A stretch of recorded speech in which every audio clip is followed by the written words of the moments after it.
like that.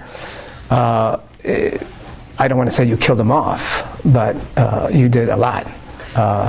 And then you put them away in concentration camps, and now you give them some casinos, I think. I don't know. I don't know. But I mean, I'm not being condescending, but in Peru there were great civilizations. The Inca civilization was an incredible civilization. It was an incredibly advanced agricultural civilization, with a king, with a nobility, with roads, with, you know Machu Picchu. It's become one of the 7 wonders of the world. Mexico was the same thing. When Cortés comes, he takes Tenochtitlan and builds the capital of Mexico on a great city. The description of Tenochtitlan is the same as the description of, say, a great European city. So that's a big difference. So what happens is that the Spaniards come to the New World and emulate and create a society which is very similar, like a European society. And I won't go into this, but ideologically the problem is that what is transferred is a feudal system that persists until recently.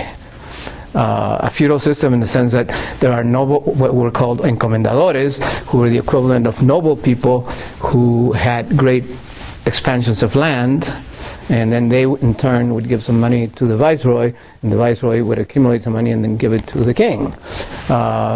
So it was an imitation of a European feudal society, what took place in Mexico and in Peru. So that's sort of a broad context. Now, intellectual, the universities had great academies, or there were intellectual academies, people who got together, wrote contests, poetry contests, they wrote lyrical poetry, epic poetry. There are some great epic poems about the conquest of Chile. 2 of them I was going to speak about, La Araucana and Arauco Domado, but I had to leave that out. And I will focus on the writing of one very well-known poet, Juan del Valle y Caviedes, who wrote towards the latter part of the 17th century. Satire was being written already everywhere. As I say, there were academies. Academies were competitions. They would assign a topic. The viceroy's foot. So everybody had to write satires about the viceroy's foot. You know, so there was really not necessarily a malice. It was an exercise in creativity. I know that there is negative satire, vituperation, that can be very destructive, but it was lighthearted. And what is, it's, for example, you know, satire here, you know, The Daily Show, you know, after The Daily Show, my great hero, Colbert, the Colbert Nation.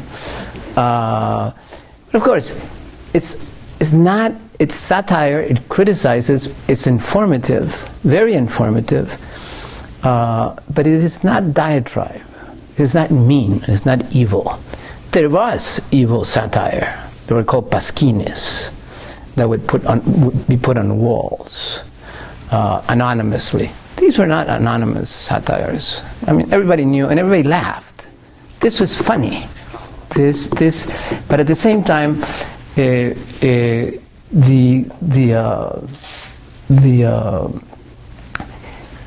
attitude towards literary creation was, especially in this period, which is called the Baroque period. And of course, you know the Baroque is complication. Gracian, who is one of the great exponents of Baroque theory, speaks of the metaphor as something being where the signifier and the signified should be very separate from each other, to make the reader participate in the construction of the meaning. It's very much like when you read the very postmodern novels today that you don't understand, or you understand very little of what you're reading. The reader had to put a great effort in understanding and deciphering what was being written, not only in in satirical poetry, but also in lyrical poetry and in epic poetry.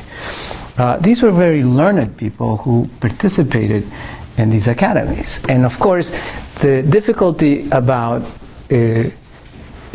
reading, or what I have been doing with satire, is that satirical things and satirical slang dies out, as all slang does.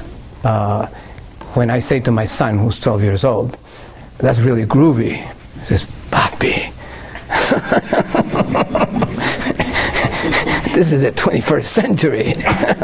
So one thing that always goes out of style is, because precisely slang is supposed to be, it was called la hermandad. It's something that, as you well know, goes out of style, and new words are always coming up, and new words are coming up, and the kids in the universities already know new words that we still don't know.